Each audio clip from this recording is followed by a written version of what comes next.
ঈদ উল ফিতরের সময় আমাদের গতবার আপনাদের মনে আছে যে আমরা খুব ভালোভাবে শুরু করেছিলাম।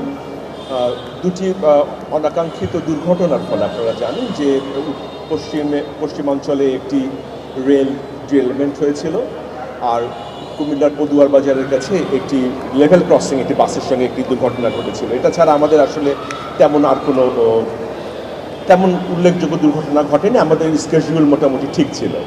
তো আমরা এবারে খুবই তৎপর আছি। আমরা সমস্ত ম্যানেজমেন্ট আমরা সবাই প্রস্তুত যে আমাদের যে যে সমন্বয়ের এদিকে আমরা বিশেষভাবে লক্ষ্য রাখছি।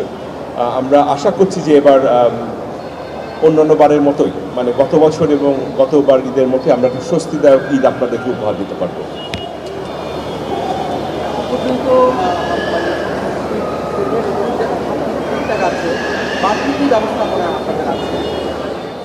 আপনি ট্রেনের স্কেডিউল সব ঠিকঠাক আছে বলেছেন, কিন্তু আমি এর সাথে একটু যুক্ত করতে চাই। আমাদের শুরুতে আজকে সকালে দেওয়ানগঞ্জ কমিউটার নামে একটি ট্রেন 5টা 40 মিনিটে, ওটার জাস্ট ছেড়ে যাওয়ার পরপরই ওটার ইঞ্জিন নষ্ট হয়েছে, জাস্ট প্ল্যাটফর্মটা ছেড়ে যাওয়ার পরে ওটাকে ফিরিয়ে এনে আমরা আমাদের রিজার্ভ ইঞ্জিন ওটা রিপ্লেস করে আমরা ওটা আবার ছেড়ে দিয়েছি। এখানে একটু ডিলেড হয়েছে।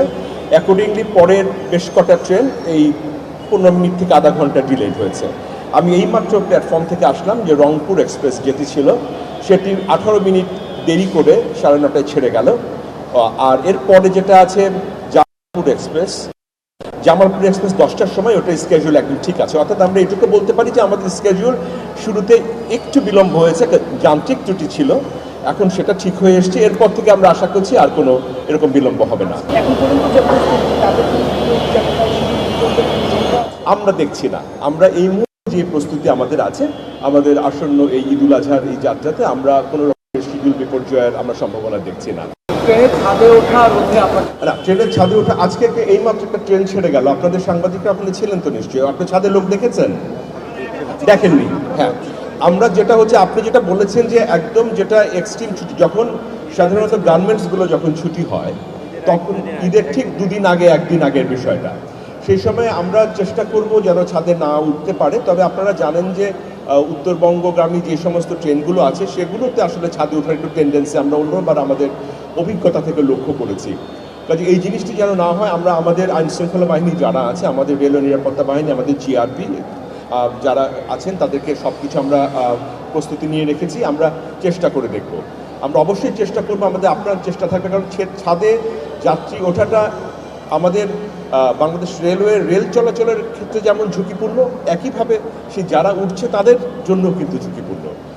ভ্রাম্যমাণ আদালত এবং এই জন্য আমরা যেটা করেছি যে আমাদের ভ্রাম্যমাণ আদালত আমরা নিয়োগ করেছি, এবং আমাদের ভিজিলেন্স টিম আছে। আমাদের বিমানবন্দর স্টেশন, আমাদের এখানে কমলাপুর স্টেশন থেকে শুরু করে অন্যান্য গুরুত্বপূর্ণ স্টেশনে আমরা কিন্তু ভ্রাম্যমাণ আদালত আমরা নিয়োগ করেছি। ম্যাজিস্ট্রেট এগুলো দেখবেন এবং তাদেরকে এখান থেকে প্রতিহত করার চেষ্টা করবে। আপনাদের কাছে অনুরোধ থাকবে যে আপনারা যদি কোনো এগুলোর যেগুলো আমরা বলেছি পরিকল্পনা থেকে ব্যত্যয় ঘটে, আপনারা আমাদেরকে জানাবেন। সেটা আপনাদের মিডিয়ার মাধ্যমেই হোক বা সরাসরি হোক। আমাদের 131 একটি নাম্বার আছে, হটলাইন, ওখানে যে কেউ রেল সম্পর্কে অভিযোগ থেকে শুরু করে যে কোনো তথ্য জানতে পারে।